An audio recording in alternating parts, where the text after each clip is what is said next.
difference that this EQ makes is massive. I'll start with it off and I'll turn it on.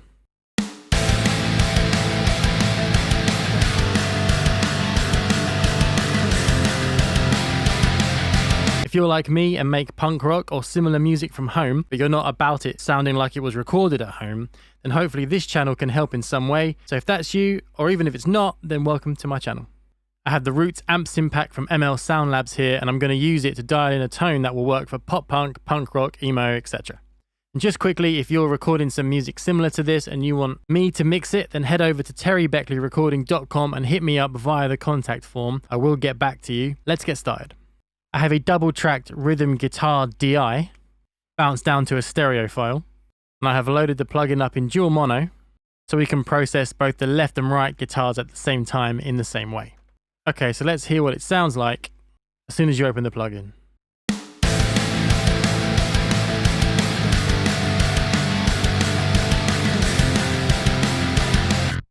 Okay, cool. We will dig in and we will make it a punk rock, pop punk tone. So first thing I want to do is bring up the pedal board and compress the DI slightly, not too much. And I'm going to use this drive pedal. I'm going to turn the drive off and then just up the tone a little bit, treating it as if it was a tube screamer. The first thing I heard was how much gain was coming through the amp. You know, we're running this in dual mono, so we're running 2 signals. We're not going to need that much gain. So I'll turn it all the way off, and I'm only going to do as much as I need.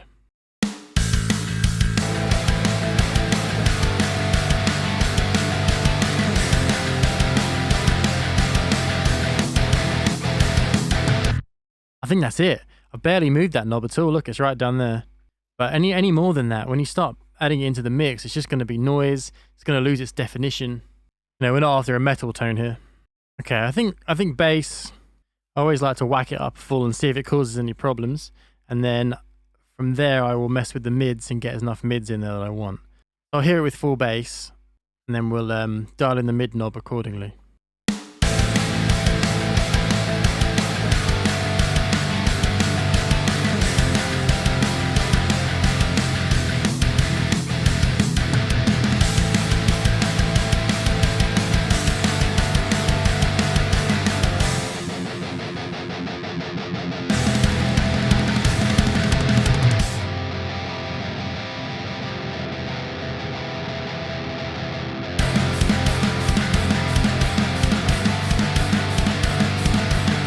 Cool, I like to push the mids in the amp and then we'll cut out what we don't want with EQ later.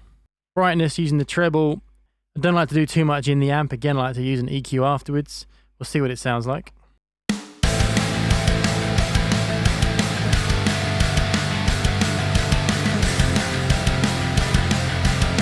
Yeah, I think that gives us enough life and openness without going too crazy. Okay, awesome. Let's get the right volume now and then we'll move on to the next bit.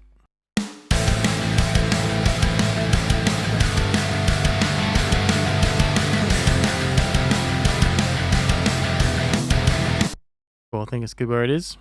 Okay, I always like to follow up with a Shep 73 just for a little bit of preamp emulation here. Probably I won't touch the dials, I just like to run it through the plugin. And now probably the most important thing, the EQ. So I already know there's quite a lot of sort of hissiness happening between the 2 and the 4K area, so we will start treating that.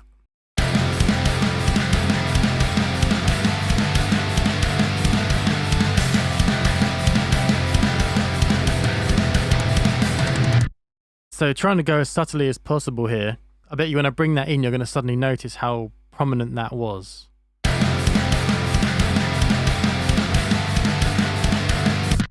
It does relax the ear a lot to hear that. Only a slight, not even 1.5 dB cut there. Let's go for the others.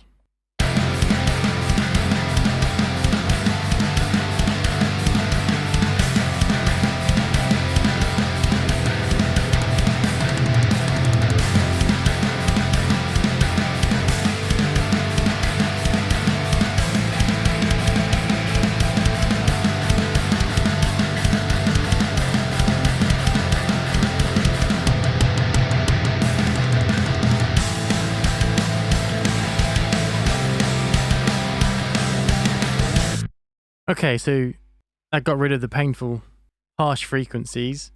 It does soften up the tone a little bit, so we're going to work on that, bringing some of that energy back. later on once we're finished with the EQ part.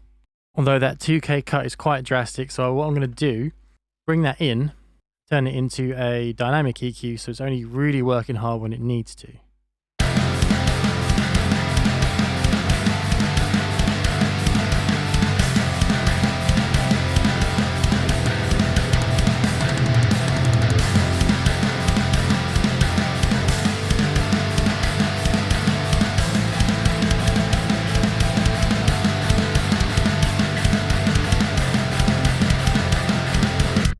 Yeah, it's a lot more subtle. We'll hear what we've done so far off and on.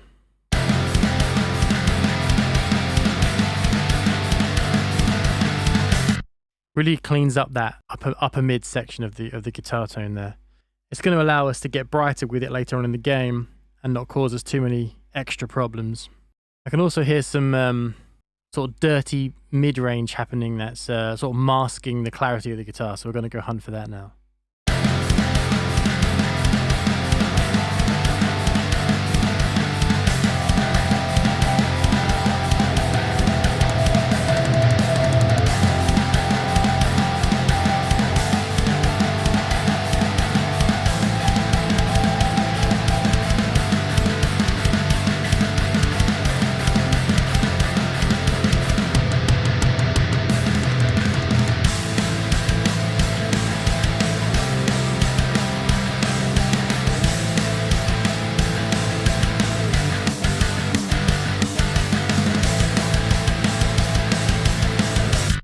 I always like to kill that sort of sound. And when you do, it almost gives you a bit more width between your left and right channels. Brings your guitars into focus a bit more. You know, all with the mindset of a tone that's going to work in pop punk. So fast, hard hitting, aggressive, but not psycho like a metal tone. You know, there's not that many sort of crazy chugs and stuff like that. So those upper mids need to be quite clear along with the mid range here. Sort of 700, 600, 700 region. Okay, there's a little woofiness. So we're going to go after that next.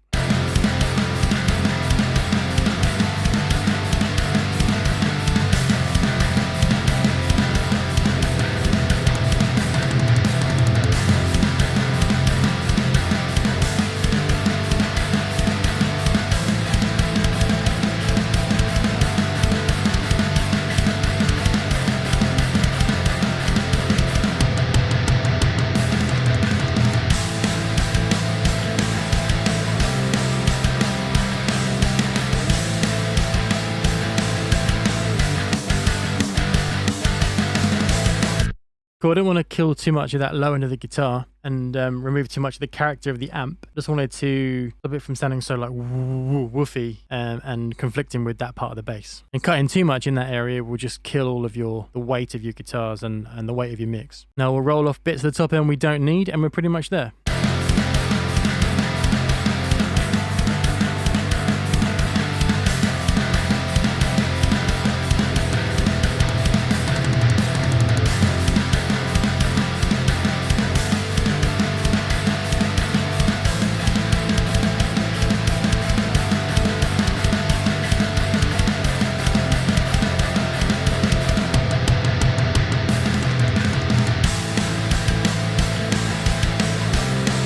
Cool, so I rolled off stuff that wasn't making too much of a difference when the whole mix was playing, and then I could still hear some more of that wind down a hallway sound, so I've cut a bit of the 600 hertz area too. Now going back to the beginning of the video, let's hear that EQ off and on and see the difference that it makes. So I'll start with it on and we'll turn it off and we'll flick between the two.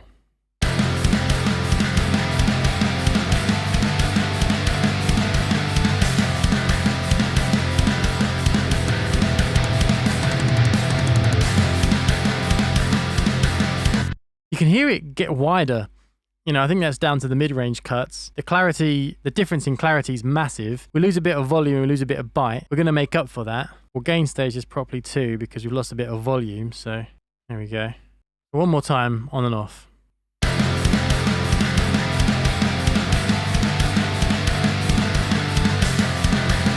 You know, we've still got fair amount of grit and dirt there. It's just been cleaned up in a way that doesn't distract and doesn't bother me as the listener. So we want to try and get a bit more of that energy and brightness back. And I like to use the Waves SSL channel EQ. It's already set to 8K here, and I'll boost it. It'll be between 1 and 2 dB if that. But it can in the whole mix, it makes a massive difference. Opens the guitars up.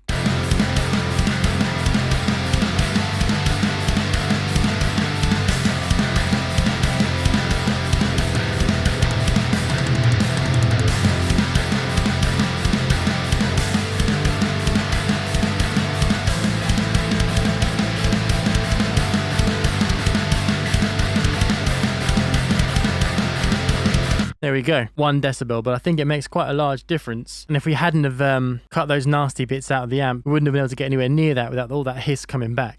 That'll be a good starting point now. I can finish off the recording. I can then, go through the process of actually getting it mixed. I think a lot of amps can do pop punk and punk rock. It's just that they usually lean towards a heavier metalish tone. When we opened this up, the gain was up to a point that would sound amazing on like chuggy heavy metal guitars. But for pop punk with all of that energy in the upper mids, you got to treat it a little differently. If you want to see other amp sims dialed in for punk rock and pop punk, then please like this video and subscribe so that I know it's interesting and I'll get making some more videos. But thank you very much for watching. Be sure to check out my other videos if you found this one useful, and I'll see you at the next one.